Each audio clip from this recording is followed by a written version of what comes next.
For all you elk hunters out there, chasing turkeys is basically the same thing. I know the reaction you just gave me, but don't knock it till you try it, and don't try it without OnX.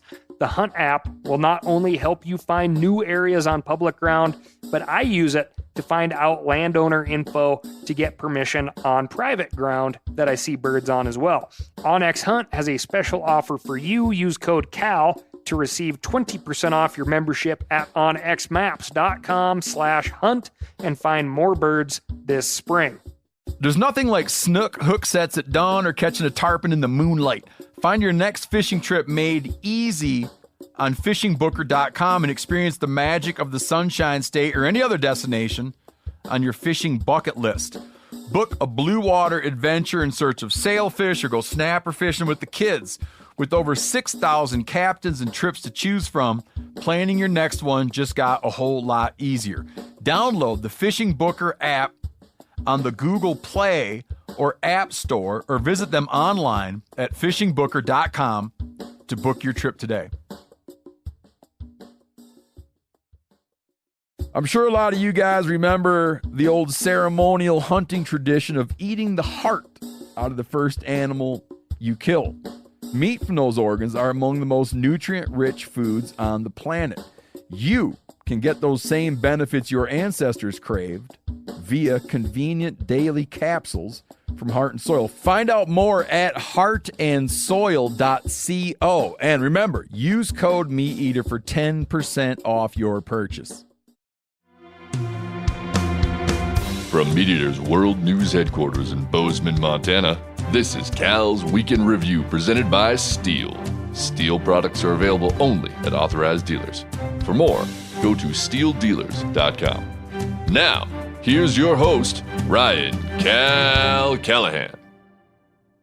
An anthropologist at the University of Michigan published a study this week arguing that Ice Age humans may have eaten digesta, the partially decayed vegetable matter from the digestive tracts of bison. Digesta might sound like an off-brand competitor to Metamucil, or something your grandfolks drink. But this anthropologist says it may have offered a substantial source of calories and carbohydrates. In fact, Professor Raven Garvey claims that a 1,000-pound bison would have provided enough digesta for 25 adult foragers to meet the USDA's average recommendations for proteins and carbs for 3 days. I don't know what that says about the USDA's dietary recommendations, but I had no idea a bison's partially digested cud could be so nutritious. If correct, Garvey's observations could have important implications for how we understand the behavior of Ice Age humans. If these folks could harvest their vegetables and protein from a single bison, a prehistoric Walmart, one-stop shop, it's possible that hunter-gatherer activities were less strictly stratified by gender than we previously believed.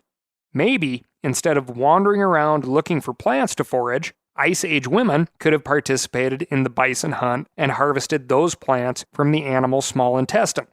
I promise you, this is the case. Basically, everything we've assumed about how the Ice Age people went about their day is slowly getting debunked, so let's not think that some sort of sexual stratagem was in place. Garvey admits that fresher plant matter was likely available for many hunter-gatherer societies, but when plants were scarce, it's possible that digesta offered a way to gain key nutrients and free up time and energy for other activities, which, oddly enough, is exactly what we modern humans do right now. Think of all the drink mixes and meal substitutions that really don't taste great, that we willingly inhale in order to free up our time. The price of convenience. Have an Ultra Slim Fast Shake for lunch and feel the difference. This week, we've got amazing animals, legislation, and so much more, but first I'm going to tell you about my week. And my week was super fun. I ran over to Missoula, Montana, go Hellgate Knights, and joined a bunch of motivated and talented people brought together by Pheasants Forever. These people represented a long list of agencies, councils, and nonprofits committed to open space, habitat improvement, and yes, even pheasants, but turkeys and migratory birds too. I learned about building beaver dams in the absence of beavers in order to restore groundwater, create fire breaks in drought-tolerant zones, I learned about rural coalitions that have been formed in order to take advantage of water and grazing restoration programs available from the feds in the state. I just felt good to see a bunch of folks doing good work, and also being as how the meetings didn't start until 9 a.m., I squeezed in a few morning turkey hunts. Nothing like calling birds on private ground from the wrong side of the fence. Anyway, I stuck around Missoula for a couple of reasons. 1, Missoula Club Burger. 2, the HHA, Wild Night for Wildlife, was Saturday night. If you're not familiar with this most excellent organization, Hellgate Hunters and Anglers, it's the type of local rod and gun club everyone should be a part of. Great membership. They show up to the Capitol to testify on issues affecting hunters and anglers across the state, as well as fish and game meetings, and they even built a heck of an awesome archery range in town. On top of that, if you ever make it to a Wild Night for Wildlife, the food is really good. Whoever was pumping out the enchiladas, meatballs, empanadas, elk queso cheese dip, sandwiches, I'm sure I'm forgetting some things, but it was fantastic. If you live in the greater Missoula area, do yourself a favor and look up Hellgate Hunters and Anglers. Next reason I stuck around town. Bunch of friends I grew up with flew into Missoula, and amongst the many highlights that occurred during the weekend of hanging out with this group on the banks of the Blackfoot, our buddy Dave got his first game animal ever. That damned turkey decided to cross the fence and then made another bad decision when he totally ignored the 6'6" Dave shaking on the ground next to the decoy. 39 yards. The old 410 with number 9 TSS shot. It was all over but the kicking. And I'll be darned if we didn't hear a single bird until after we completed a several-mile loop and ended up right back at the truck. Great shooting, Dave. Congrats on your first bird. I'll let you know what he did with it. On to the snort report. Old Snorticus is 3 years old. She was able to ring in this benchmark age with roughly 300 water retrieves from the icy cold Blackfoot. She's still asking for more. Happy birthday, little girl. Okay, housekeeping.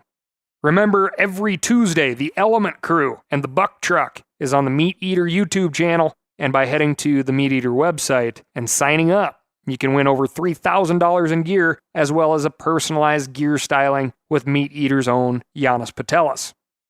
All right, moving on to the Wildlife Desk. A new study published in the journal Scientific Reports has found that pheasant feathers could be used to determine the presence of heavy metals on the landscape. Birds tend to be more sensitive to toxins than mammals, especially birds that are herbivorous and territorial, meaning they eat plants and stay more or less in the same place. Bird tissue can indicate the presence of heavy metals like lead, arsenic, nickel, and zinc, but these Polish researchers wondered if that same information could be collected from feathers. So they harvested tail feathers from 64 1- to 2-year-old pheasants that were killed during hunting season in 4 forested areas of Poland. Sure enough, when they analyzed the feathers for heavy metals, they found a strong relationship to soil contamination and urbanization. While they caution that the results are preliminary, this is the first analysis of pheasant feathers in monitoring environmental pollution. It could be a non-invasive way for scientists to check the heavy metal pollution over the last few months. This could be a cool way to measure your cock after a hunt against a fellow hunter's bird. We know pheasants like to live on that edge habitat created by farming operations, and the ones that live beyond the site of the barns and cultivation are extra special. So you could determine the wildness of your bird and thusly how far you ranged as a hunter by how few metals are found in your bird's feathers. Then show those numbers off against your fellow hunter's feathers, and then you'll get it. Then you know who's better. In another cool study sent in by listener Carl Kaufman, scientists report that northern elephant seals sleep 20 minutes at a time and average only 2 hours of shut-eye per day. This means that elephant seals rival African elephants for the least amount of sleep measured among mammals. Though I do not believe college students and maybe new parents, congrats Kevin and Laura Farron, are included in any of that data. Elephant seals live in the Pacific Ocean for most of the year, where they spend their days hunting for fish, squid, and other food. During these months-long expeditions, they have to worry about keeping their 2,000-pound bodies fed while also avoiding predators like sharks and killer whales. It's hard to get much quality shut-eye when you're worried about Free Willy snacking on your hindquarters. So elephant seals dive way below the surface, 60 to 100 meters, where sharks and whales don't often go. Then they relax into a glide until they fall asleep, at which point they hold themselves upright as they continue sleeping. They float slowly downwards, even farther out of reach of predators. They usually get about 10 minutes of sleep, and they're below the surface for about 20 minutes. Scientists were able to track this sleep strategy by attaching caps and other sensors to 13 young female elephant seals. They used these sensors to track the brain waves, heart rates, and 3D motion of 5 at a lab and 6 hanging out along the coast of California. Once they determined the seal's distinct sleep dive motion, they could pick out naps in the dive records of 334 adult seals that had been outfitted with tracking tags from 2004 to 2019. Their detailed data also showed them that unlike many marine mammals, which sleep with half their brain at a time, elephant seals shut off both sides of their brains while they sleep. This makes them more vulnerable to predators, but it also gives them better rest. They have to dive down to over 100 meters to get it, but it sounds worth the effort. I mean, just turning off both sides of our brains is worth the effort. I mean, guaranteed you could sell that ability for a premium during the upcoming election cycle. In our final story at the Wildlife Desk, a bee researcher in Arizona recently released a book claiming that bees feel complex emotions similar to mammals. According to a review of the book in the newspaper The Guardian, Stephen Buckman claims that bees can demonstrate sophisticated emotions resembling optimism, frustration, playfulness, and fear. He also says bees can experience PTSD-like symptoms, recognize different human faces, process long-term memories while sleeping, and maybe even dream. Buckman and his colleagues, which The Guardian describes as, quote, fringe, are arguing for a more humane and ethical treatment of bees given this apparent sentience. This, by the way, also presents a pretty serious problem for vegans. Honey isn't the only food that relies on bees. Virtually all plants require some form of pollination, and many crop producers truck in bees from somewhere else for that purpose. Thousands, probably millions of bees die every year during this process, which, if Buckman is right, makes them very, very sad. Of course, we aren't yet able to sit a bee down on a couch and shrink its head.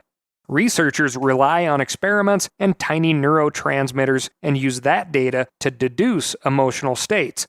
For example, one experiment hid a robotic spider inside a flower, which captured and then released bees when they got too close.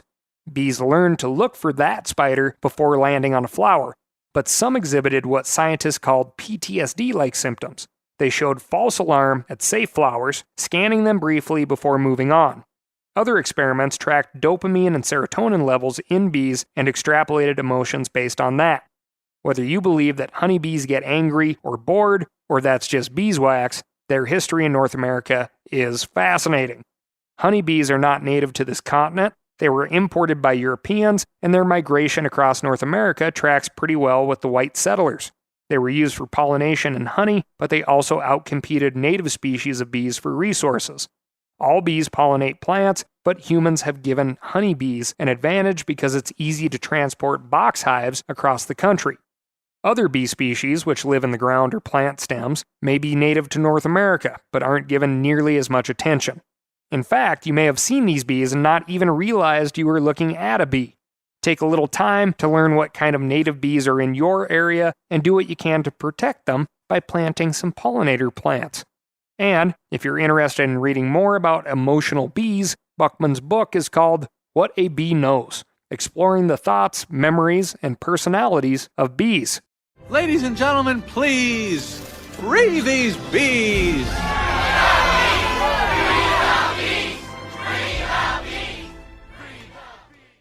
For all you elk hunters out there, chasing turkeys is basically the same thing. I know the reaction you just gave me, but don't knock it till you try it, and don't try it without OnX. The Hunt app will not only help you find new areas on public ground, but I use it to find out landowner info to get permission on private ground that I see birds on as well. OnX Hunt has a special offer for you. Use code CAL to receive 20% off your membership at onxmaps.com/hunt and find more birds this spring. Now, a lot of you guys are familiar with the old hunting tradition of eating, some organ, the heart or a chunk of liver, off the first animal you kill. I had that when I was a little kid, and it was a big deal. Organ meats were always prized by frontier people who knew the importance of getting a lot of different minerals and nutrients. And, as often is the case, those guys were onto something. Because organs are among the most nutrient-rich foods on the planet. And you can get the same benefits your ancestors craved via convenient daily capsules from Heart and Soil, made exclusively from regeneratively raised, grass-fed, and finished cattle. Heart and Soil's unique freeze-drying process means all those important nutrients are trapped in, ensuring you experience every one of the benefits of nature's superfood in a clean, convenient, taste-free capsule. Find out more at heartandsoil.co and make sure to use code MeatEater for 10% off your purchase. That's heartandsoil.co. Use the code MeatEater. You ever get that feeling you're stuck inside staring at screens and a primal urge kicks in? You crave wide open spaces, fresh air, the chance to connect with the land? Well, maybe it's time to find your own piece of the wild, but searching for property can be a maze. That's where Land.com comes in. They got millions of listings across the country, from mountain ranches to hidden fishing holes. Their search tools are like a seasoned guide helping you narrow down what you want. Land.com isn't just about buying and selling. It's about finding a place to hunt, fish, explore, or simply sit by a campfire and listen to the crickets. So head over to Land.com today to turn one day into today, because trust me, there's nothing quite like the feeling of standing on your own piece of earth. Moving on to the Animal Attack Desk. Public health officials in Monroe County, New York, confirmed last week that a swift brown fox did not jump over the lazy dog, but it did bite 6 people in one day, and it had rabies. Surprise, surprise. One woman was bit as she was walking down her driveway. Quote, "I felt this horrible pain in my left leg, and I thought somebody was sawing it off." Another resident, an 8-year-old named Arbery, told the reporters that the fox bit him in the leg as he was playing in his backyard. Arbery's dad used his hands to pry the fox's jaw off Arbery's leg and threw it away, but it got up and went after the boy again. Arbery's dad threw a brick at the fox and it fell down unconscious. Wildlife officials killed the fox in the backyard later that day. There is no effective rabies treatment once the infection has taken a hold, according to the Mayo Clinic. While people have survived a rabies infection without treatment, it usually ends in death. The good news is that if you receive treatment before the virus establishes itself in your body, you'll probably be okay. If you haven't already had the rabies vaccine, doctors will start with a fast-acting shot to prevent the virus from infecting you. That will be followed by a series of rabies vaccinations to help your body learn to identify and fight the virus. If you think you've been bitten by a rabid animal, see a doctor as quickly as possible. If you know someone who has been bitten, avoid eye contact, fast movements, and get your hands on a silver bullet. In our second animal attack story of the week, a black bear in Canada shrugged off a beating and an entire can of bear spray before stealing and killing a pet dog. 2 hikers in Jasper National Park were hiking with their 2 dogs off leash near a trailhead. One of their dogs saw the bear and ran after it, but it didn't take long for that bear to realize it was much larger and hungrier than the canine. It turned around and charged the dog, but ended up grabbing the other pooch, which was also barking. One of the hikers deployed an entire can of bear spray at close range and hit the bear on the head with the empty can, but it wasn't enough. The bear ran away with the dog in its mouth, and wildlife officials later learned the bear had stashed it for future meals. That kind of aggressive behavior is enough for a death sentence in Canada. Biologists found and killed the bear the next day because, quote, "this non-typical behavior indicates a highly habituated bear and increased the likelihood of further negative interactions." In case you're wondering, and I know you are, park visitors are required to keep their dogs under control and on a leash at all times, so you know. Moving on to the fishing desk. An eaglet in Tennessee became a minor celebrity last week when concerned citizens made officials aware that it had become caught in fishing line. The nest, located on the Dale Hollow Lake Marina on the Tennessee-Kentucky border, was being monitored by a public live stream camera. Viewers noticed that the 2 eaglets in the nest appeared to be stuck, and biologists who investigated later confirmed that both were tangled in fishing line and a hook. They were able to free both eaglets, but one of them required additional medical attention. Veterinarians performed surgery on the damaged tissue and joints on the eaglet's legs, but the joints became infected with septic arthritis. It is unclear right now whether the eaglet will recover. The American Eagle Foundation explained in a Facebook post that it may be able to return to the wild, but it cannot return to the nest. This is just a quick reminder that your fishing line doesn't disappear. Sometimes leaving a line in the water is unavoidable, but do what you can to bring all of it home. Some sweet baby symbol of American freedom might thank you. Moving on to the legislative desk. The Natural Resources Committee in the U.S. House of Representatives passed a bill last week that would permanently remove gray wolves from the endangered species list. The bill, optimistically dubbed the Trust the Science Act, was introduced by Colorado Representative Lauren Boebert and co-sponsored by 24 additional Republicans. Boebert, whose name I hope I'm saying right, if not it's Boebert, argues that the wolf population in the lower 48 is well above initial goals and that states have proven that they can manage their populations.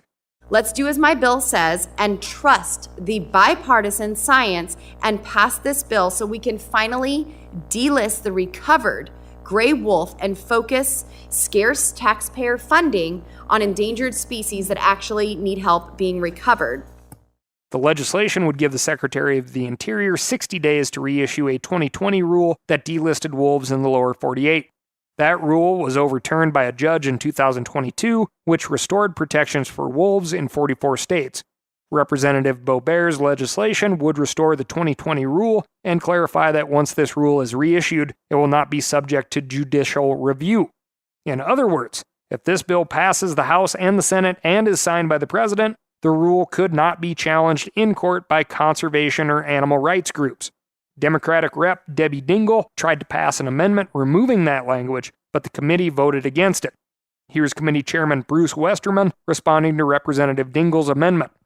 I appreciate the gentlelady's sincerity and wanting to work to fix some of these issues. I do oppose this amendment because I believe it puts back in place what the bill's trying to do, and that's to remove the litigants from actually stopping the science and the management. Westerman points out that wolf delisting occurred during both the Obama and Trump administrations, and so he believes this should be a bipartisan issue. Right now, that looks more like wishful thinking than anything else. 0 Democrats signed up to co-sponsor this bill, and 0 Democrats voted for it in the 21-16 party line committee vote. The Republicans control the House by a very slim margin, and the Democrats control the Senate. Maybe it goes without saying, but the lack of Democratic support spells trouble for this legislation moving forward. Staying in Washington, D.C., Republican Representative Andy Biggs has introduced 4 bills that are not small. In fact, they would significantly reduce the ability of federal agencies to purchase land to conserve for public use. H.R. 2207, H.R. 2158, and H.R. 2169 would defund the 2024 land acquisitions funds of the U.S. Forest Service, U.S. Fish and Wildlife Service, and National Park Service. H.R. 2153 would severely limit the Bureau of Land Management from acquiring public land without a funding cap of $28 million, which is less than half of the proposed budget. Biggs introduced these bills alongside hundreds of other proposals he says will cut the federal budget and, quote, eliminate wasteful spending programs. He obviously doesn't have a clue what these programs do. They're anything but wasteful. On this issue, most of Biggs' colleagues in the Republican Party would disagree with him. 3/4 of Congress, including many Republicans, voted for the Great American Outdoors Act, which permanently funded these programs with the Land and Water Conservation Fund. President Trump signed this funding into law, and even though Biggs voted against the Great American Outdoors Act, I don't recall him accusing President Trump of wasteful spending. Get in touch with your U.S. representative about these bills removing funding from LWCF. Keep in mind, LWCF was a monumental bipartisan act that's barely had time to breathe.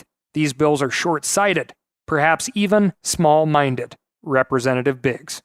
You can find more info at themeateater.com/Cal.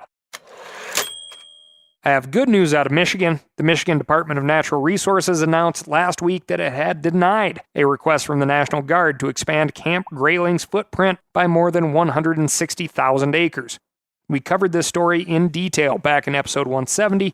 Camp Greyling is located in northern Michigan and is surrounded by state land used by Michiganders for hunting and fishing. The National Guard wanted to expand the camp's footprint into those areas, which could have significantly impacted public access. Thousands of hunters and anglers weighed in, and their voices were heard. Quote, "We appreciate the many comments we received on this proposal and the commitment people have to public lands," said Acting DNR Director Shannon Lott. Public concerns and feedback from tribal governments, coupled with our own review of the proposal, led us to decide against a 20-year lease on such a significant portion of state-managed land. The National Guard will still be allowed to apply for limited land use permits to conduct exercises on up to 52,000 acres of eligible land, but the DNR says these permits will only be for low-impact training and public access will not be affected. Moving on to the mailbag. And this one's from Meat Eater's own Corinne Schneider. Canadian photographer Ken Priddy photographed a 30-foot-tall phallus-shaped iceberg off the Newfoundland coast. Ken hails from Dildo, Newfoundland, located 100 kilometers outside of St. John. I know what you're thinking, and you're correct. Dildo has a long history, as it was named by Captain James Cook back in 1760, but was inhabited possibly as early as 1600.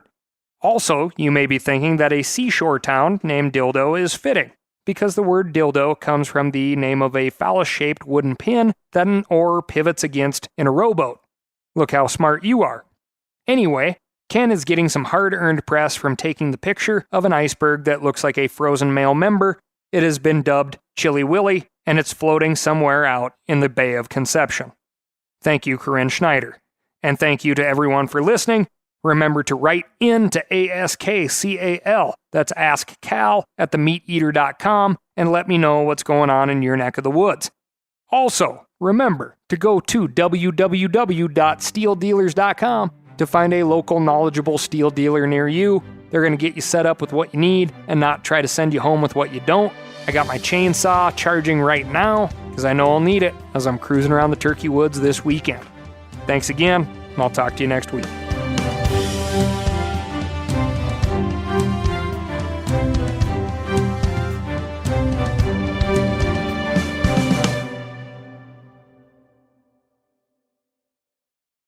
I'm sure a lot of you guys remember the old ceremonial hunting tradition of eating the heart out of the first animal you kill. Meat from those organs are among the most nutrient-rich foods on the planet. You can get those same benefits your ancestors craved via convenient daily capsules from Heart and Soil. Find out more at heartandsoil.co. And remember, use code MeatEater for 10% off your purchase. Outdoor adventure won't wait for engine problems. Things like hard starts, rough performance, and lost fuel economy are often caused by fuel gum and varnish buildup. Seafoam can help your engine run better and last longer. Simply pour a can in your gas tank. Hunters and anglers rely on Seafoam to keep their engines running the way it should the entire season. Pick up a can of Seafoam today at your local auto parts store or visit seafoamworks.com to learn more. That's seafoamworks.com to learn more.